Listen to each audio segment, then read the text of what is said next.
Hello everyone, People TV family, welcome back to your go-to channel for the latest buzz and insights from across the southeastern region. So today we are diving into some groundbreaking news from our neighbor Anambra State, and trust me, you don't want to miss this. Governor Soludo is making waves with his bold vision for 2025. I mean, don't you think this is so fast? So buckle up as we unpack the jaw-dropping 606.9 billion naira budget proposal and what it means for Anambra State. Now, let's talk about numbers, shall we? Governor Soludo just unveiled a massive budget proposal of 606.99 billion naira for the 2025 fiscal year. This is a really whopping 48% increase from the 2024 budget of 410.13 billion naira. Impressive, right? But here is where it gets even more exciting.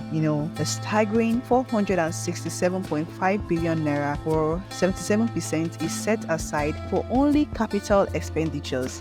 That's a near 49% jump from last year, while recurrent expenditures takes the remaining 23% at 139.5 billion naira, growing at 45%. And wait, here's the kicker. Despite a projected budget deficit of 148.3 billion naira, Governor Soludo remains very, very optimistic. And just like in 2023 and 2024, Anambra State is confident that it can cover the gap without even borrowing. Do you really think this is really possible for Governor Soludo? We will see. We may still not borrow to fund the deficit, Soludo declared. Talk about fiscal discipline and ambition roll into one. But where is all this money going, you might want to ask? Well, let me break it down for you all. 1. Administrative sector, which has 45.5% increase. Economic sector, 40.1% growth. Judiciary sector, 51.3% rise. Social sector, 82.7% boost. Education, a jaw-dropping 101.4% increase. Health, 57.1% growth. And lastly, infrastructure investment, 38.9% expansion. Governor Soludo isn't just allocating funds this time around. He's shaping priorities with an unprecedented focus on education and social development. With a 101.4% hike in education, the future definitely looks bright for the younger generation of Anambra State. And in health, a 57.1% increase promises better access to quality care. Despite Nigeria's challenging macroeconomic climate, Soludo assures that his administration is steadfast in delivering on the 5 fingers of the solution agenda. This visionary roadmap is set to transform Anambra State into a hub of economic and social progress. So, let me know your take on all of this. Ebony People TV is here to always keep you glued to the latest happenings around Southeast Nigeria. Is Governor Soludo setting a benchmark for fiscal responsibility and transformative governance? Let's hear your thoughts in the comments below. Don't forget to always like, share, and subscribe for more updates from Ebony State and beyond. Until next time, see you in our next video.